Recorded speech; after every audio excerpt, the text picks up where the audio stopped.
Okay, I've got the motor hooked up to the bench tester, and right now we're running at 9 volts with the flywheels on. So let's take a look at what readings we're getting. At 9 volts. Now I did put a little bit of air tool oil under the bearings, and it looks like it's still breaking in pretty good. As you'll watch, those amps will start to go to lower numbers, and then they should stabilize somewhere. Okay, now if I put a load on it at 9 volts, roughly half layout power, a little over half. See, I can get her up to over 1. That's not too good, but this motor is still in the acceptable range. So if I turn it up, I think full power on this one is like 16 volts. Gets a little rattly. There's a little load on it. There's a good load on it. We're just barely under the safety mark.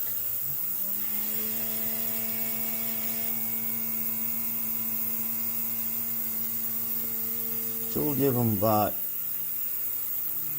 5 more minutes, around here about 8 volts or so. And then I'm going to switch the direction. Okay, let's do some wheel cleaning. I'm going to take the Harbor Freight 3-inch grinder. I just changed the wheels on it. And let's go ahead and clean the wheel. Just like this.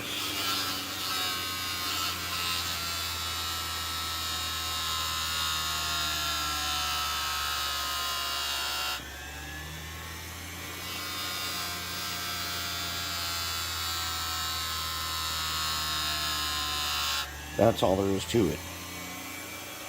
That's a very nice clean wheel. Now, we got these guys. They need to be cleaned on the back side, the flatter side. And all we gotta do is just a little bit of that.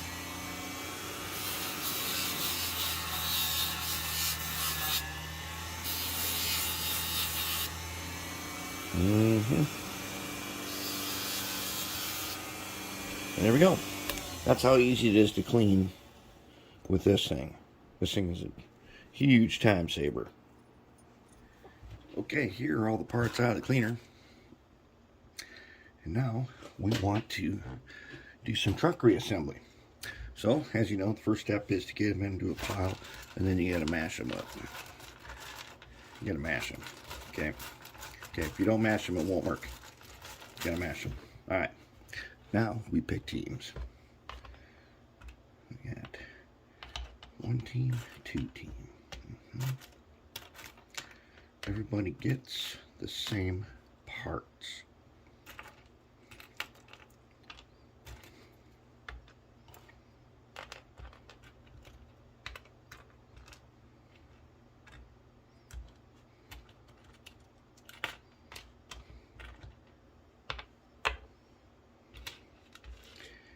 We will check these hangers, the pickups.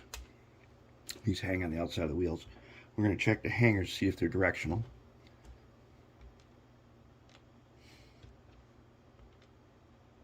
Can't see what we got for gears here. Question is, are they all the same? Look like it.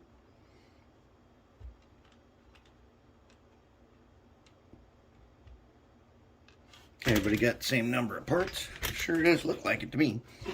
Alright, now let's go ahead. Let's start off with the worm. So let's find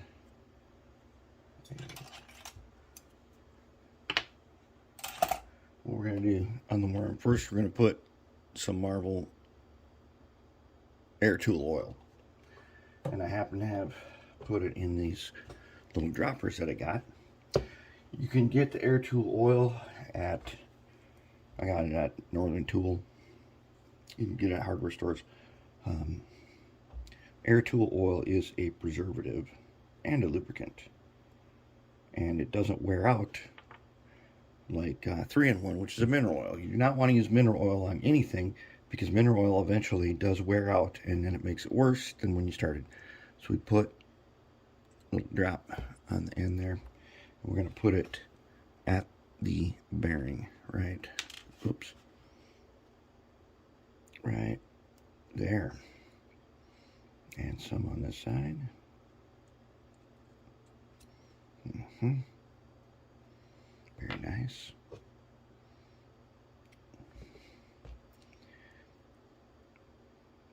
Because we want these, sometimes you'll find a really bad one that's got rust on it.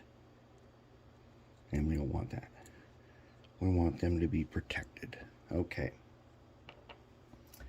Now let's see if we can figure out the gear arrangement. Okay. So I already know the white gear is not the first idler. It's one of these guys, and these have registration marks on them. And let's take a look. It says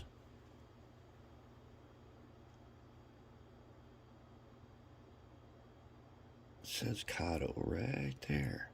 Okay, registration marks up. We want them up. So we're going to test fit them.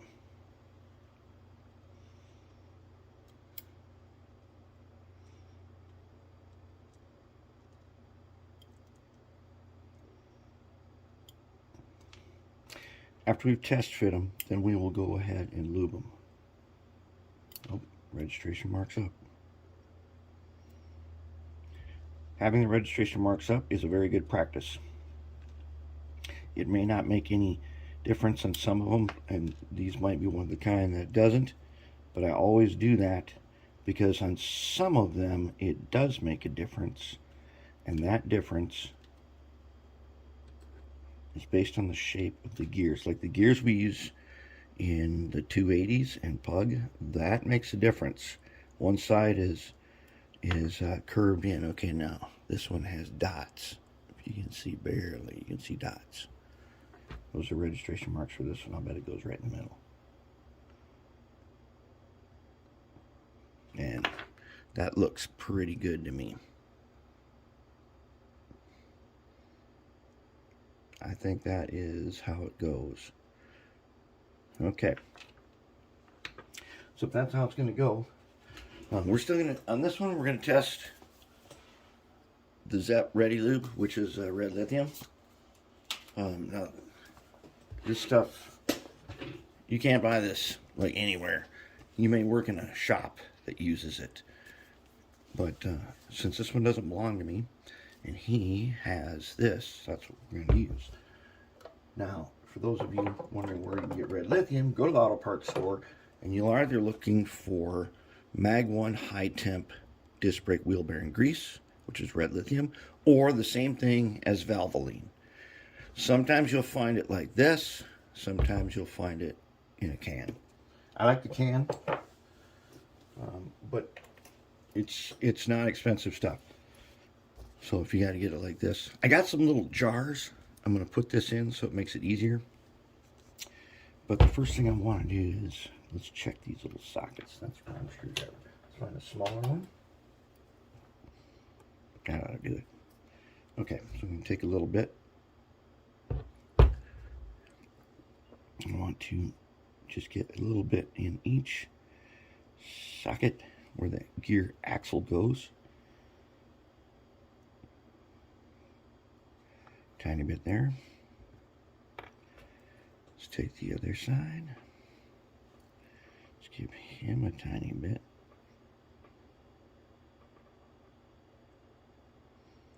You don't need it in these other holes that go that screws go in.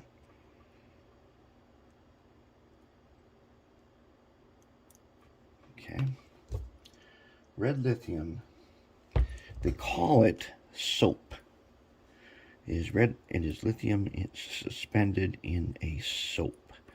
And so when you get it, it's kind of stringy, and that means really soapy, and that's a good thing. is, as this is your first time watching us do this, the red lithium, its number one advantage is it does not attack plastic at all in any way whatsoever. 2, it does not spread everywhere. So, and I have tested this.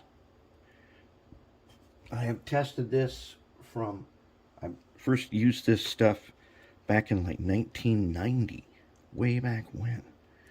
And those locomotives I use it on, some of them spent 20 years in storage under very harsh conditions. And the red lithium does not get hard. It does not turn into other stuff. It stays like it is, totally inert. And it stays good. You will not end up with hardened oil because of this. Nor will it leave the gearbox. All right, let's load these guys up again with registrations up.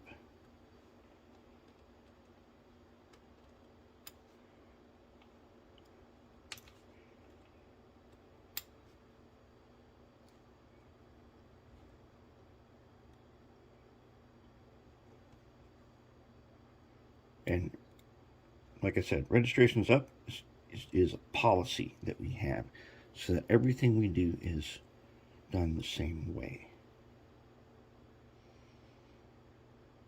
Makes it very easy when you're doing a whole bunch of them at one time.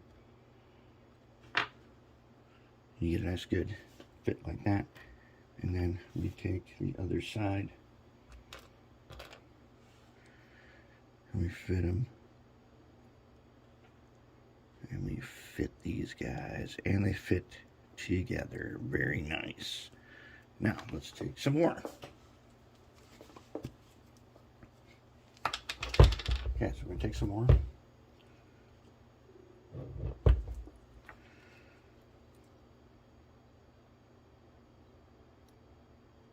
And we're gonna wipe it on. You don't need hardly any. Uh-oh, not seated. Someone is not seated. Let's get everybody seated.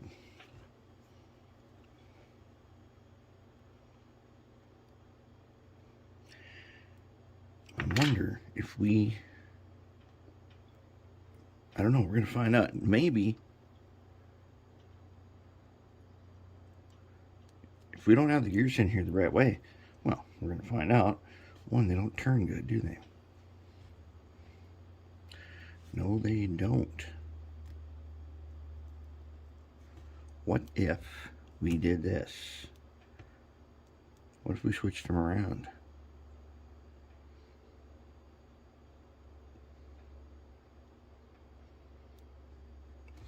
Oh my, we might have not had that right. It looked good, but it wasn't.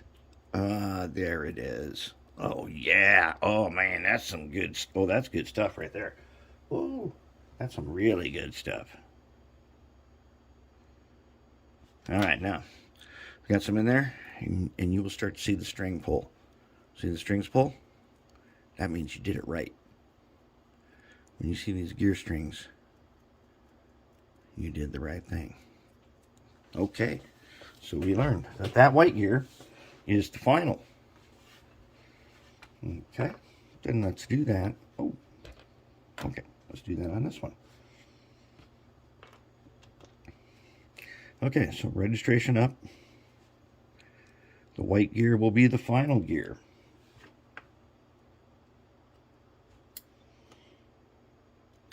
Let's find your registration. There it is.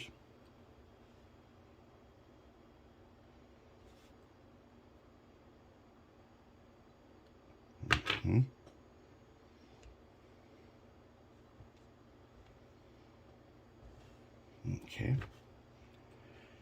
Let's go ahead.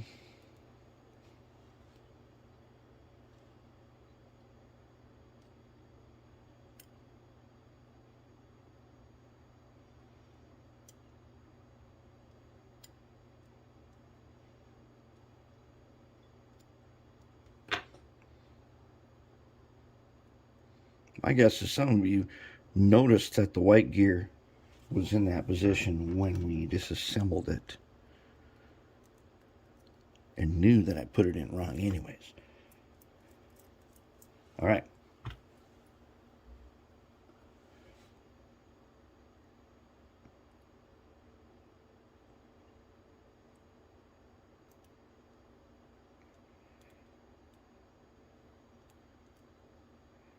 Strings, do we got them?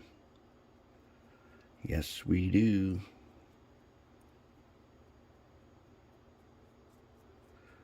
And one thing I will say about this is when you are using the locomotive the first time for the day, sometimes they need to warm up a little bit.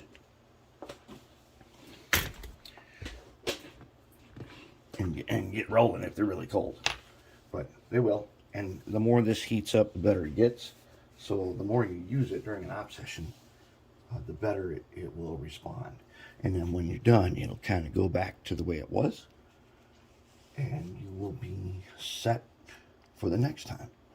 Now what we need to do is we need to fix up the wheel sets. Okay. Take our ox guard.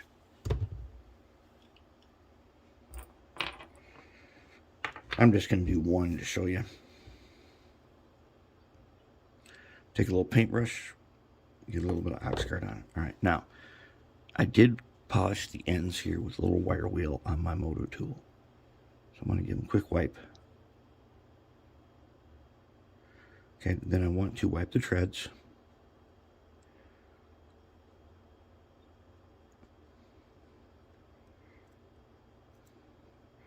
The ox guard is greasy right now, but it will turn to a very persistent film. Another thing I've noticed with ox guard is because it is a persistent film, it will greatly reduce the amount of sparking that you have from super dry rail. Because as you know, I coat all my rail with this. So unless there's a real short, I don't have sparking at all. You put this on your rail and it stays clean for many years. Many years. Now we will be doing these things that are cleaned after we figure out where we're going to solder that wire. So I'm going to test that out and then I'm going to solder them except for the last one, and then I'm going to show you that. Here's the part where I should have told you to put the screws back in, because these Kato gears, they want to come out of place frequently. So we want to put the screws back. When we took this apart, we did not need to take out these screws right away. We could have left them.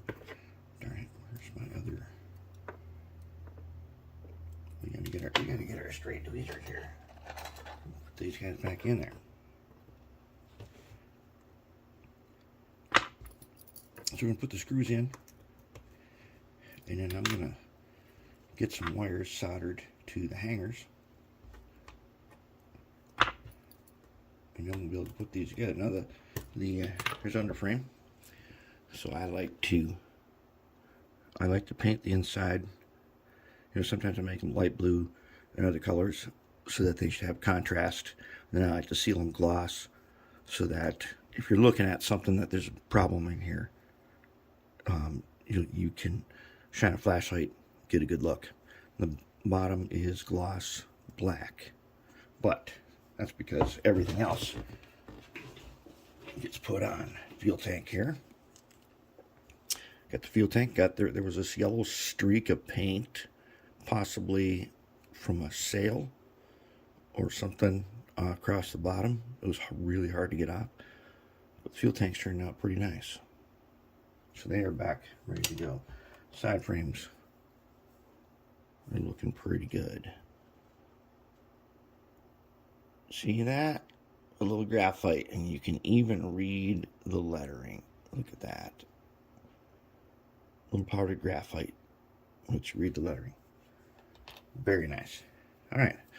Okay, I'm going to get that soldered up, and then we will take a look at it. All right. let's totally reassemble these trucks and load them into the frame here. Okay, so we've got these, our hangers, and what we're going to do is we put the light color on this side. The locomotive is facing to the right, so we want the light color on the right. Okay, so we're going to put our wheels in, and we're going to take our hangers. Take our tweezers here. Oops. Flip you around.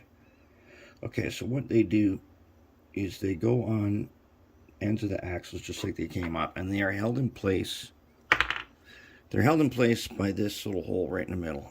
This guy goes over the top of that. Okay, let's start that again.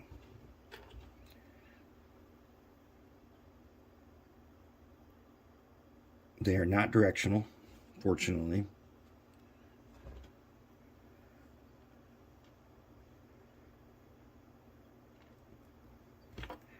Okay, and once you get them on, next step is side frames. The side frames, remember, are locked to the bottom. The bottom plate locks them. It goes just like that. And now that it's clean, you can see in there the tabs inside. See, that's what locks these side frames on. Okay, good to go. We don't need any extra grease, we got plenty.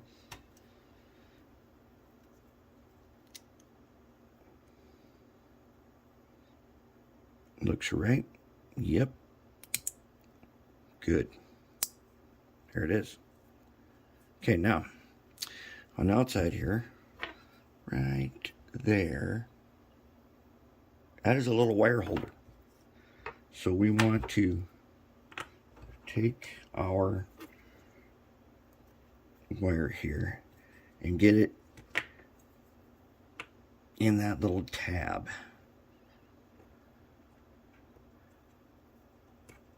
The silicone wire will go in there.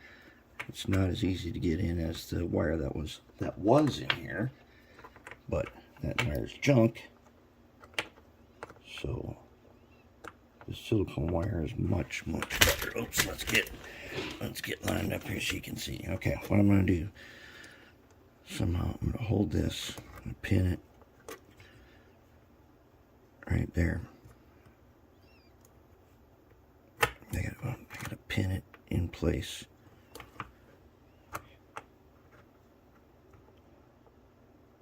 And then I should be able to get this guy in there. Okay, now he's in there, but that's mighty tight. We don't want him that tight. So that's there. Now there's no tension on him. I don't want any tension on there, otherwise eventually he'll probably pull off. We don't want that. So let's pin this guy.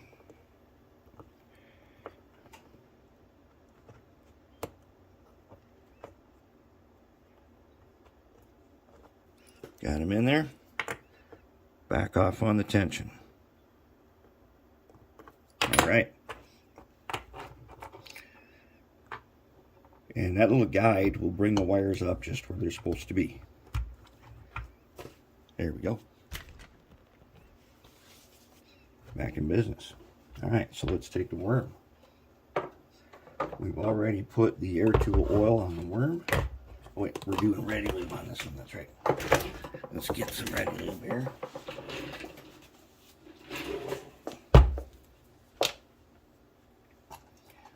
Get a little screwdriver. Get a little bit of ready lube.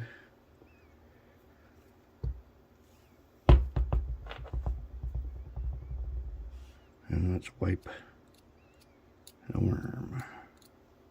Just like that. About a quarter round. It doesn't need to go all the way around.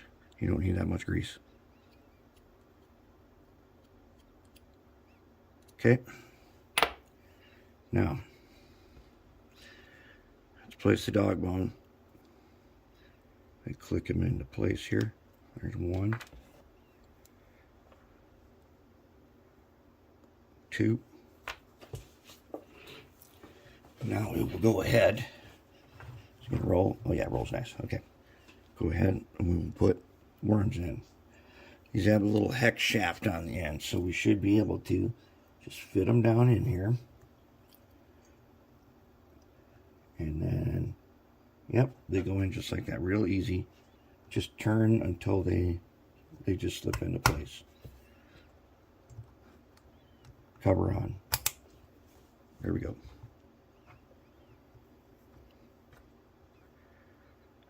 So we take them, we just slide them in there, give them a couple of turns till you get it. Yep, there it is.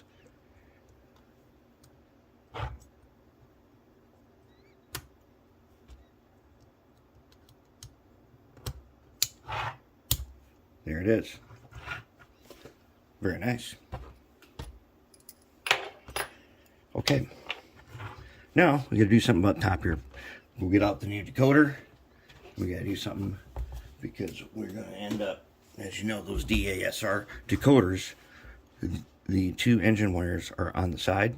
So we're going to be running at least this one across the top. So I think what we'll do is we will goop 2 pieces of acrylic and leave a channel in between to run a wire through there. And then we'll get that mounted on there, and then we'll wire up the DCC.